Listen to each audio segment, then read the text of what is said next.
की हम बात करने जा रहे हुए हैं लक्ष्मी डेंटल लिमिटेड। और इस कंपनी के प्रोमोटर्स को मैंने आज जी बिजनेस पे अनिल जी के साथ इंटरव्यू देते हुए सुना। इंप्रेसिव है, अच्छा भी लगा इंटरव्यू सुन के। But at the same time मैं यही बोलूंगा कि जैसे फ्राइडे को हम यही बोलेंगे कि ब्लैक फ्राइडे था, आज मंडे को हम मैनिक बोल सकते हैं, मैनिक मंडे है। और आगे भी 2-3 दिन 5 दिन लिस्टिंग के दिन क्या रहता है माहौल, उस पर भी डिपेंड करता है। और ये सब तब डिपेंड करता है जब टेबल पे बहुत ज्यादा कोई कंपनी में छोड़ा हुआ नहीं रहता है इन्वेस्टर्स के लिए, तब ये चीजें और भी सोचनी पड़ती है। और इसी स्टॉक में, इस कंपनी में भी अगर मैं बात करूं तो मुझे बहुत महंगा लगता है।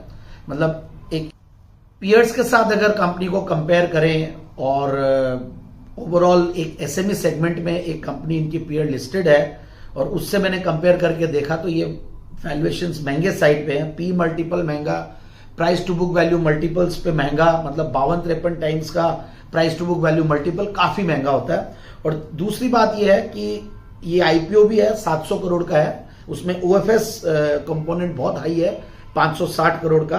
और 138 करोड़ का कंपनी के पास नया फ्रेश इश्यू आ रहा है, पैसा आ रहा है। बट सारी चीजों को देखते हुए लगता है कि इस कंपनी को एक बार, मतलब मैं बोलता हूं कि अवॉइड भी किया जा सकता है, स्किप भी किया जा सकता है। बट फिर भी कई कंपल्सरी प्राइमरी मार्केट इन्वेस्टर्स है जो लोग ग्रे मार्केट के प्रीमियम्स को देखते हैं। हमने बैलेंस शीट को पूरा देखा, लक्ष्मी डेंटल लिमिटेड को हमारे रिसर्च टीम ने डीप डाइव किया और कुछ हमने पीयर कंपैरिजंस भी किया, जिसमें पॉली मेडिक्योर लिमिटेड इनके डीआरएचपी के हिसाब से पीयर है। बट हमने एक और एसएमई सेगमेंट में भी एक कंपनी है जो इनका पीयर हमें लगता है और हमने मैच किया, तो वहां पे हमने वैल्यूएशंस वगैरह देखा तो हमें यहाँ पे वैल्यूएशंस थोड़े महंगे लगे। और दूसरी बात यह है कि 700 करोड़ 698 करोड़ टू प्रिसाइज का ये आईपीओ है, जिसमें से फ्रेश इश्यू 138 करोड़ का, बाकी का ओएफएस है। और price to book value multiples पे काफी महंगा लग रहा है, मतलब इनफैक्ट 53 टाइम्स 53 टाइम्स के लगभग का price to book value multiple है। और पी मल्टीपल्स भी 131 टाइम्स का आ रहा है। तो सारी चीजों को देखते हैं और मार्केट्स के जो कंडीशन है, जो मैंने शुरुआत में भी कहा, स्मॉल कैप मिड कैप में बहुत डेंजरस माहौल अभी अब बना है। शुरुआत में आउट परफॉर्म कर रहे थे और मार्केट्स भी थोड़ा सा नेगेटिव हो रखे हैं।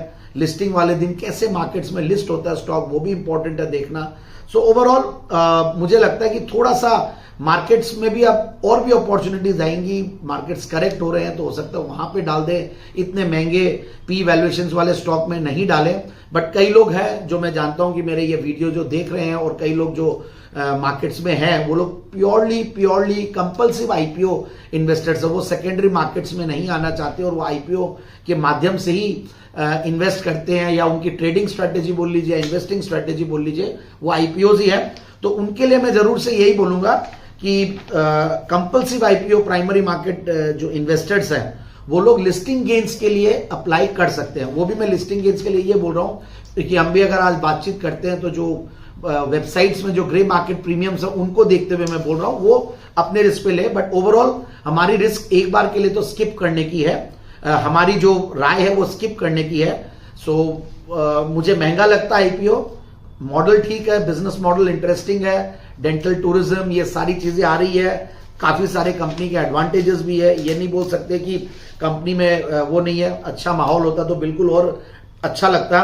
तो ये कंपनी की स्ट्रेंथ में एक बार बता देता हूं, the only integrated dental products company है इन इंडिया और अच्छा खासा मार्केट लीडर है, सेकंड लार्जेस्ट प्लेयर है।